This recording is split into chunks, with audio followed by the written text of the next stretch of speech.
Tollygunge metro থেকে মাত্র 3 kilometre দূরত্বে একটা 2 BHK রুম বিক্রি আছে, একদম সেকেন্ড ফ্লোরে, তাই তো?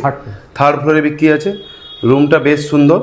এখানে স্যার আছেন, যার রুম ওটা উনি বলবেন যে কি কারণে বিক্রি হচ্ছে, কি ব্যাপার। স্যার আপনি কি কাজ করতেন আগে? আমি গভর্নমেন্ট এমপ্লয়ি ছিলাম। আচ্ছা, নাও রিটায়ার্ড। আচ্ছা আচ্ছা, কি মানে কোথায় গভর্নমেন্ট? আমি গভর্নমেন্ট সার্ভিস মালদাতে করতাম। আচ্ছা, আমি অ্যাসিস্ট্যান্ট প্রোগ্রাম অফিসার ছিলাম, মানে এপিও। আচ্ছা আচ্ছা আচ্ছা। তো স্যার এই ফ্ল্যাটটা বিক্রি করার কারণটা কি? বিক্রি করার কারণ হচ্ছে আমার মেয়ে ডাক্তারি পাস করলো এই বছর ক্যালকাটা মেডিকেল কলেজ থেকে। ও এমডি করছিল, তো সেই কারণে এখন আমরা যেহেতু এখানে থেকে চলে যাব মালদাতে, সেই কারণে ফ্ল্যাটটা বিক্রি করার সিদ্ধান্ত নিয়েছি। আচ্ছা, মানে আপনি বলতে চাইছেন যে কলকাতা থেকে আপনি যেহেতু আপনার মেয়ে অন্য জায়গায় ট্রান্সফার হয়েছে, মেয়ের সঙ্গে অন্য জায়গায় থাকবেন, তাই তো? Thank you sir. আশা করি আপনার ফ্ল্যাটটা খুব শীঘ্রই, যারা অডিয়েন্স দেখছেন, খুব শীঘ্রই নিয়ে নেবেন। Thank you. Okay, thank you. ঠিক আছে, উনি সব কিছু দেখাবেন।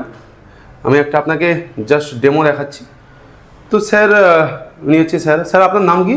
তপন কুমার সরকার। তপন কুমার সরকার, তাই তো? আপনি এই ফ্ল্যাটটা কবে কিনেছিলেন, মানে এটা কবে তৈরি হয়েছে? এটা একটু ওইদিকে যাবেন।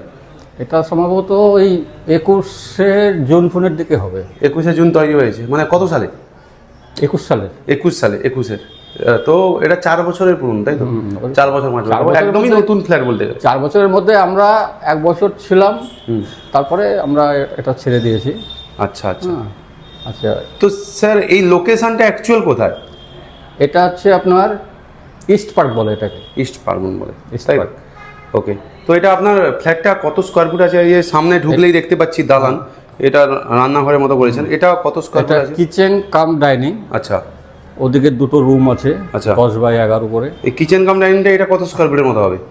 ওটা আমরা ওইভাবে মাপিনি। টোটাল কত স্কোয়ার ফুট আছে? হচ্ছে 780 স্কোয়ার ফিট। 780 স্কোয়ার ফুট, তাই তো? তো এটা কিচেন কাম ডাইনিং, এখানে টেবিল পড়বে।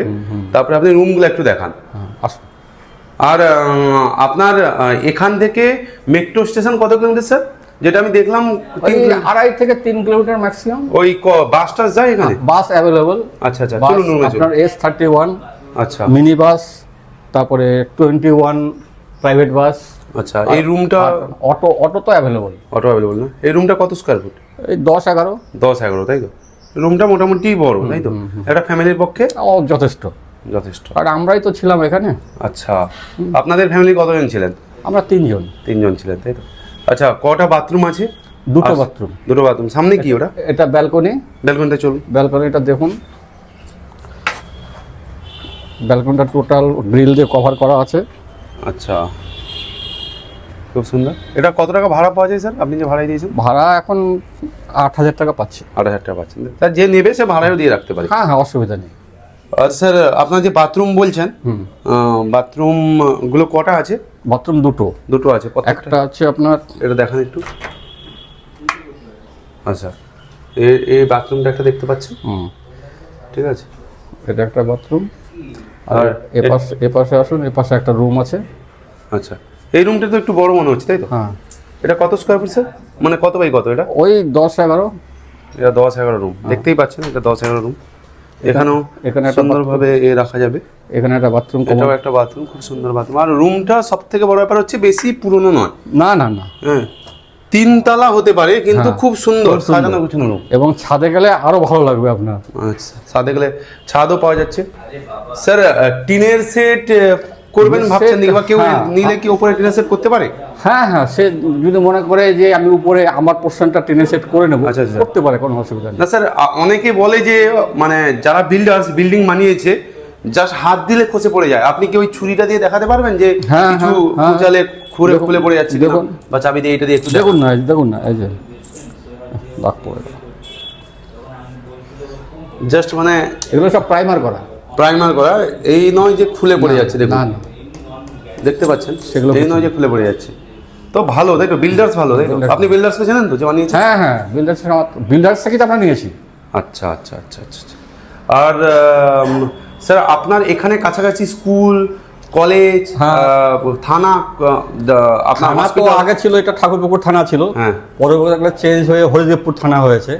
এখন এটা হরিদেবপুর থানার আন্ডারে পড়ছে। আর কি আছে একটু? আর স্কুল বলতে আপনার এই রাস্তাতে একটু আগে গিয়ে স্টিলওয়েস কালীবাড়ি, তার আগে একটা হাই স্কুল আছে, হ্যাঁ, তারপরে অন্যান্য স্কুল আপনার জেমস লং সরণিতে ওখানে প্রচুর স্কুল আছে, এমপি বিড়লা, তারপরে ওখানে আরেকটা আছে আপনার ওটার নাম ঠিক মনে পড়ছে না, স্কুল কলেজ সব তো এখান থেকে আর সামনে কত ফুট রাস্তা স্যার?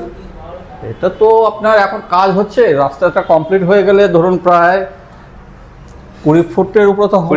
আর 20 একটু বেরিয়ে গেলে মেন রাস্তা, তাই তো? হ্যাঁ, ওটা আমার ফ্ল্যাট থেকে রাস্তায় যেতে 1 মিনিট টাইম লাগে। ওই আমি দেখলাম 40 সেকেন্ডের মতো টাইম লাগে। ওই তো বললাম তো ম্যাক্সিমাম 40 সেকেন্ড। মানে এখান থেকে আপনার ফ্ল্যাট থেকে আমি আপনাদের দেখাচ্ছি, ফ্ল্যাট থেকে পুরো রাস্তা দেখা যাচ্ছে, দেখুন মেন রাস্তা দেখা যাচ্ছে। মেন রাস্তাটা 40 ফুটের মতো আর হবে মনে হয় না, 30 ফুট। 30 ফুট হবে। এবার বাস টাস যায়। রাস্তা কমপ্লিট হয়ে গেলে রাস্তাটা আরো চওড়া হবে তখন। হ্যাঁ হ্যাঁ হ্যাঁ। প্লাস এখানে যে মার্লিনের বিল্ডিং হচ্ছে, আবানা, আচ্ছা, এদের এইসবের জন্যই আর কি এখানে রাস্তাটা আরো বেশি চওড়া হবে, কারণ রাস্তার পাশে যে ড্রেনগুলো আছে, ড্রেনগুলো সব বন্ধ হয়ে যাবে। আচ্ছা আচ্ছা আচ্ছা। ওই সব আন্ডারগ্রাউন্ড ড্রেন তৈরি হয়ে গেছে। তো তখন তো রাস্তা অটোমেটিক চওড়া হবে। হ্যাঁ স্যার, আপনি দাম এটা কত রেখেছেন? দাম আমি রেখেছি 27 লাখ টাকার মধ্যে, নেগোসিয়েবল। এবার তারপরে যে নেবে তার সঙ্গে তো নেগোসিয়েবল হবে। আচ্ছা স্যার, এটা অনেকে কোয়েশ্চেন করে যে হিন্দু এলাকা, মুসলিম এলাকা, এটা কি এলাকা স্যার? এটা টোটালটাই হিন্দু এলাকা। পুরোপুরি হিন্দু এলাকা, হিন্দুদের কোনো সমস্যা হবে না? না না। আচ্ছা, টোটালটাই হিন্দু এলাকা। তো আরও একটা আপনাকে জিজ্ঞাসা করি, যেটা অনেকেরই কোয়েশ্চেন থাকে, যেটা হচ্ছে ফ্ল্যাট যে কিনবে, এটা আপনার কাগজপত্র সব ঠিক আছে, মানে লোন হয়ে যাবে তো?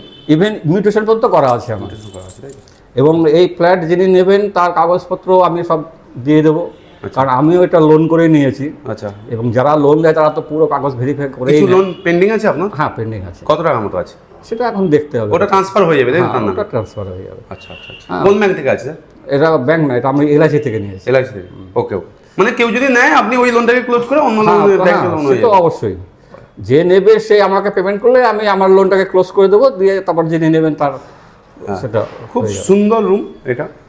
আপনি এক কথায়, আমি তো মালিক, বাট আমি দেখে বুঝতে পারছি একদম নতুন রুম। আপনারা দেখতেই পাচ্ছেন, খুব সুন্দর, একদম নতুন রুম, যেটা এরকম টালিগঞ্জ থেকে 3 কিলোমিটার দূরত্বে এরকম নতুন রুম আজকের দিনে হয়তো পাবেন না। ঠিক আছে, এরকম 26-27 লাখ টাকায় এরকম ভালো রুম পাবেন না। এই যে ফার্নিশগুলো দেখছেন, এটা আপনি পাবেন না। এটা হচ্ছে যারা রেন্টে থাকেন তাদেরই, আপনি চাইলে বাইরে থেকে কিনে নেবেন। ঠিক আছে। আর ওনারা ভাড়ায় থাকেন, ওনাদের এসি প্রয়োজন হয়নি, আপনি চাইলে এসিও বসাতে পারেন। That's a very good for my opinion, that's a very good place. আর স্যার, কেউ যদি কিনতে আসে তো রেজিস্ট্রি কতদিন, মানে নাম ট্রান্সফার কতদিনের মধ্যে হয়ে যাবে? একদিনের মধ্যে কমপ্লিট হয়ে যাবে? কাগজপত্র সব যিনি নেবেন তখনই তো সঙ্গে সঙ্গে তার নামে হয়ে যাবে? কাগজপত্র একদম কারেক্ট তো? হ্যাঁ, তার যিনি নেবেন তার নামে তো ডিড হবে। হ্যাঁ হ্যাঁ হ্যাঁ হ্যাঁ। আর প্রথমে তিনি অ্যাডভান্স করবেন। হ্যাঁ হ্যাঁ হ্যাঁ। একটা ডিড সেল তৈরি হবে, তারপরে সে ডিড সেল দেখেই আমরা আমাদের যে অ্যাডভোকেট আছে তাকে দিয়ে দেবো, সে তখন ডিড তৈরি করে দেবে, তো সঙ্গে সঙ্গে সেটা। Okay sir, thank you.